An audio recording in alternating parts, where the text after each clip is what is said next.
dei Boff hanno creato un enorme scalpore in tutto il mondo.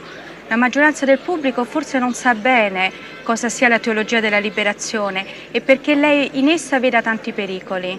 I scalpori con Boff non erano talmente basati sulla teologia della liberazione, ma piuttosto su problemi della interpretazione della scrittura e dell'ecclesiologia. Lui ha studiato in Germania e ha preso questa teologia tedesca, l'ha creduto forse un po' troppo, e così abbiamo detto qui non c'è più una buona esplicazione della teologia cattolica, e abbiamo pensato di fare bene, di aiutarlo se diamo un certo tempo di riflessione, quasi un anno sabbatico, ma devo aggiungere che può in questo anno anche continuare il suo insegnamento nello studio francescano di Petropolis e naturalmente continuare il suo lavoro di predicatore.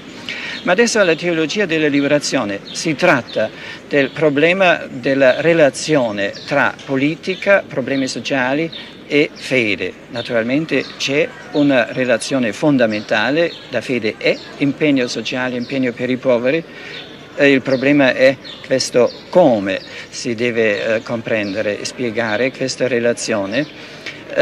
Sono forme di teologia di liberazione che sono valide, buone, incoraggiate da noi, ma ci si trovano anche altre nelle quali la Chiesa diventa un partito, diventa integrista perché identificato con uno Stato da costruire, e questo integrismo nel quale si identificano Chiesa, partito e alla fine Stato, pensiamo non è nel senso del Signore, non è nel senso degli uomini e della libertà cristiana. Quindi dobbiamo difendere contro un falso integrismo politico-sociale nel quale la Chiesa perde il suo significato religioso e diventa politicizzante in un senso totalitario. Questo abbiamo impedito o vogliamo impedire per trovare una migliore strada di impegno sociale della Chiesa.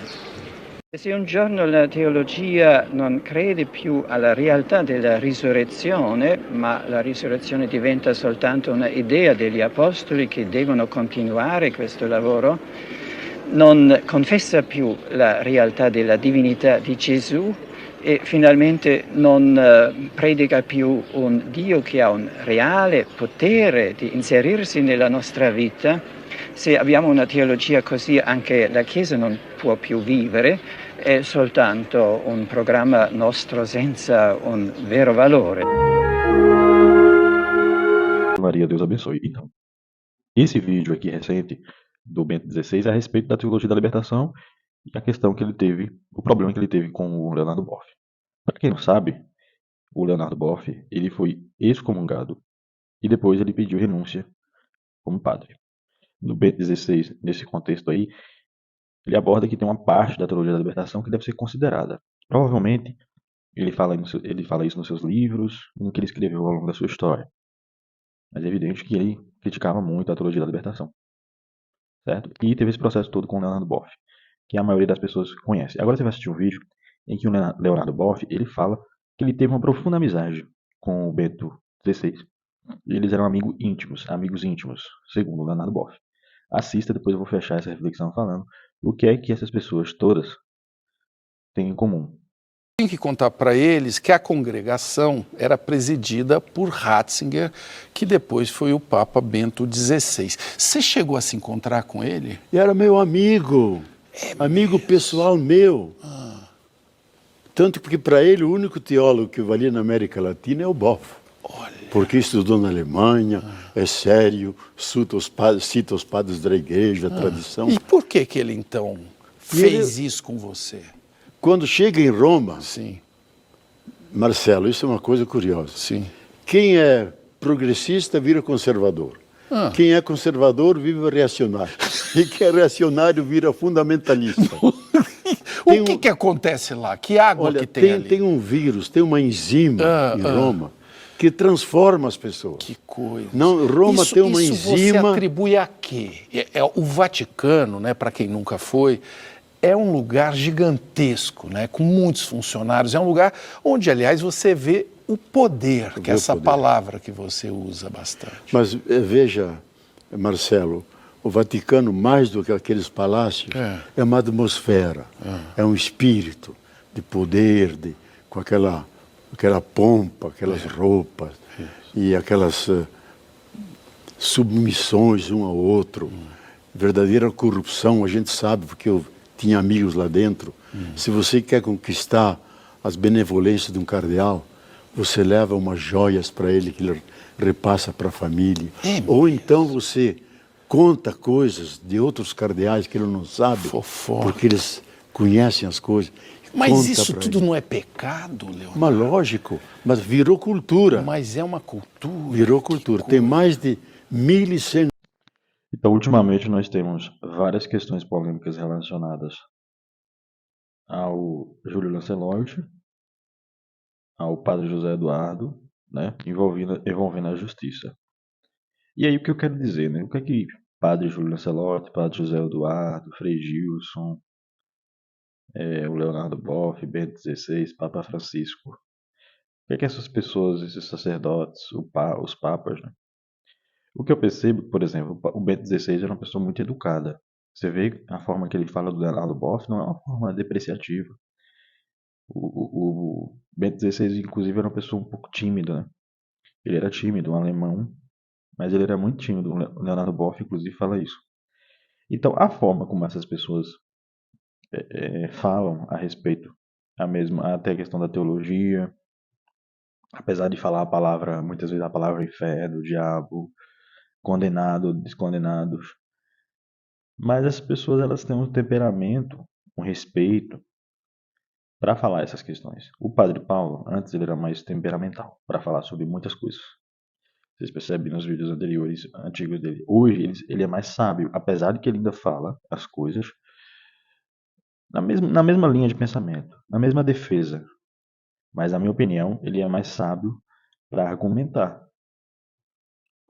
Mas na internet, as pessoas que seguem essas pessoas, que defendem o Papa Francisco, defendem o Papa XVI, B16, Padre Paulo Ricardo, Padre Júlio Lancelotti, são muito, por vezes, a maioria das vezes, são muito inflamados. Acabam sendo cancelados, acabam perdendo, às vezes, até emprego, não sei o quê. Então, eu acho que essa é uma forma não inteligente de lidar com essas situações. Por quê? Porque as pessoas que estão no clero, né, na maioria das vezes, apesar de elas serem canceladas também por causa da opinião, como o Padre Paulo, o Frei Gilson, o Padre José Eduardo, por vezes, mas há uma forma mais inteligente de abordar certos assuntos. É uma forma. O próprio Padre Paulo Ricardo já escreveram muito artigos sobre ele, dizendo que ele era um padre fascista, não sei o que e tudo mais. Mas o Padre Paulo, apesar de ter certa perseguição, certo olhar assim, ele estava na CNBB recentemente com o Frei Gilson, por exemplo. Então vocês percebem que, enfim, tem ali uma coisa assim, uma separação, mas o Padre Paulo foi convidado como influência digital e estava na CNBB, juntamente com o Frei Gilson, juntamente com outros padres, com aquele padre lá que eu esqueci que é bem famosinho. O Padre Fábio de Mello não estava, né, por exemplo, mas tem um padre bem famosinho que esqueci que estava abraçado que tem mais seguidores que o Padre Paulo, inclusive. Que estava abraçado com o Padre Paulo. Então todos estavam na CNBB, todos estavam lá dialogando, apesar de terem diferenças, apesar de ter essa questão toda envolvendo. Né? Então eu percebo que há dentro do clero até mesmo uma organização para um criticar o outro, digamos assim. Agora nós que somos leigos, nós ficarmos aqui sendo cancelados, usando palavras que vão nos prejudicar, fazendo comparações entre processos judiciais, por exemplo, o padre Júlio Lancelotti e o José Eduardo, eu acho pouco produtivo. Porque na maioria das vezes, a gente pode ser muito exposto e a gente vai ter problemas, muito mais problemas, do que essas pessoas aí que estão lá no clero, né? Então existe uma hierarquia mesmo. Os leigos, eles têm que ter, na minha opinião, né? Nós temos que ter cuidado. Eu nunca fui ameaçado de morte, mas as pessoas me chamam de comunista. Às vezes as pessoas me chamam de comunista, às vezes as pessoas me chamam de mais reacionário. Então você percebe que dos dois lados. Eu não sou comunista, nem capitalista, nem conservador, eu sou católico, né? E não sou liberal, liberalismo, não sei o que, não, liberalismo. Eu sou católico, entendeu? Eu sou católico. Dizer que eu sou católico já abarca muita coisa, então eu não preciso ficar dizendo que eu sou conservador, que eu sou de direita. Então, esse negócio de fla-flu, de torcida, a gente devia focar em estar estudando muita coisa do que, às vezes, ficar fazendo comparações. Por isso que eu me dediquei a estudar. E eu vejo que o Bento XVI tinha uma fala ali, por exemplo, de falar assim, a teologia da libertação, né? Essa teologia da libertação que eles estão defendendo aí não serve. Mas será que o Bento XVI queria dizer que existia uma teologia da libertação, por exemplo, algum aspecto que era válido? Temos que aprofundar, temos que estudar. Esse vídeo do Bento XVI eu conheci recentemente. Eu não conhecia. Então, é isso, a gente se aprofundar na teologia e se aprofundar em muita coisa que a gente ainda não conhece e deixar o fla-flu de lado, né? Porque os próprios padres, o pessoal do clero, eles se juntam muitas vezes, apesar de suas diferenças. E na hora de criticar o Bento XVI, o Papa Francisco e tudo mais, que eu saiba, eles fazem de uma forma cordial, na maioria das vezes. Apesar de usar palavras como inferno, demônio, heresia, não sei o quê.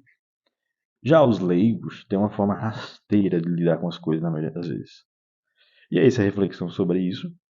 Vou deixar o vídeo aí do Leonardo Boff, que ele faz uma entrevista na Roda Viva. Você pode pesquisar muito aí sobre essa questão envolvendo Leonardo Boff, B16, vídeos do B16. Tem muita coisa na internet para você analisar e estudar também, né? O que o B16 escreveu sobre a teologia da libertação também. Vou colocar aqui alguns links, você pode pesquisar, dar uma lida. E é isso. Sigamos estudando, sigamos atentos. Deus abençoe. Salve Maria.